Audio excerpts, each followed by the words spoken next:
Hello everyone and welcome to the channel. Today Google released Android 17 QPR1 Beta 7, which I have on my 10 Pro XL to show you all the new changes. So without further ado, let's jump in.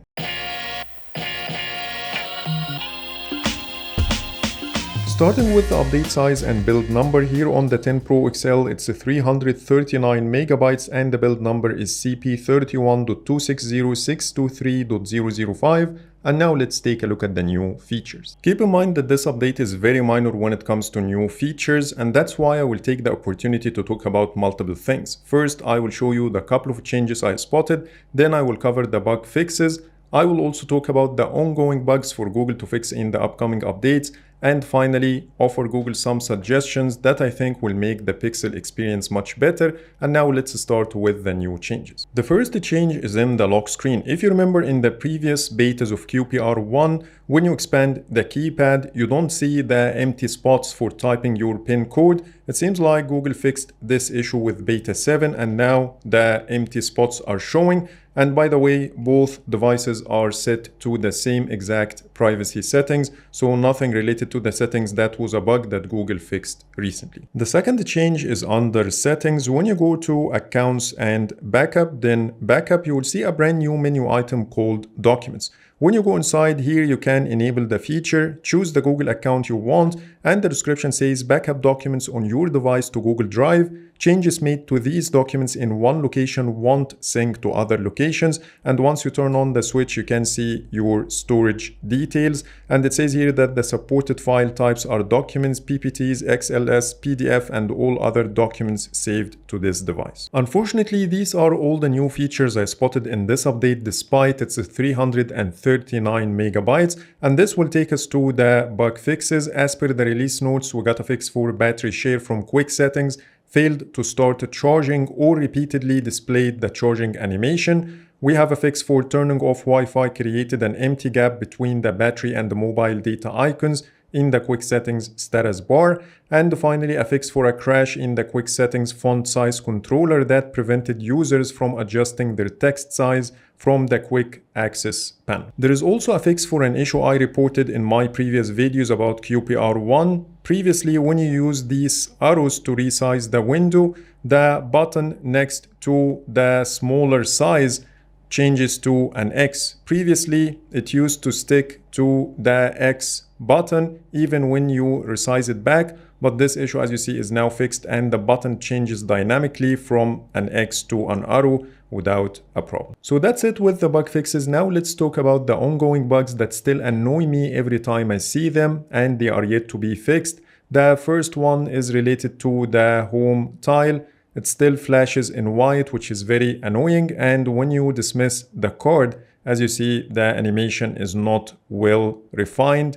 So I hope Google will fix this problem because it looks really bad. The second one is in the media controls. You can see how the buttons animate in a really bad way. The progress bar disappears and the buttons change position. And sometimes I mistap on some buttons because of this broken animation. In the battery widget, when I tap on any of these items, the open animation is not linked to the widget, even though when you go back home, you can see that it animates properly. So I hope if Google can match both animations to look exactly the same. I also don't like the inconsistent theming in tiles and widgets. So for example, the Google Home widget is the only one stuck in dark theme, while other tiles match the device theme normally, like the flashlight or the cast options. So I hope to see things are more consistent. Plus, when you try to edit your clock face, you can see that this page is always in dark theme, while the Google search widget settings matches the device theme. So I hope Google can refine everything and make them match the system settings. In the widgets picker, the world clock preview is broken and cuts part of the clock. Under settings, then system, then rules. When you tap on add rule and then try to add a network, you can see that this box is misaligned. And lastly, under security and privacy, when you try to create a private space, the page design doesn't match the device theming. There is a white bar at the top, the buttons are in blue color. so it doesn't look as great and you will see similar inconsistencies throughout the wizard. Before jumping to the next chapter, if you like my wallpapers, go ahead and download the Wallpapers by In-Depth Tech Reviews app. That will give you access to hundreds of exclusive wallpapers that will make your smartphone look stunning. And I used some of these wallpapers on my phone while filming the video to show you how they look in reality. Plus, you have the ability to download any of these wallpapers locally on the device, so you can apply the wallpaper effects of Android 17 on any of them. So if you want to give it a try, you will find Google Play Store download link in the description. And now let's get back to the video. And now it's time to talk about the new features that Google should consider adding to Pixel UI to enhance the overall experience. And the first thing that comes to my mind is the ability to reorder the home screen pages and allow multi-selecting apps.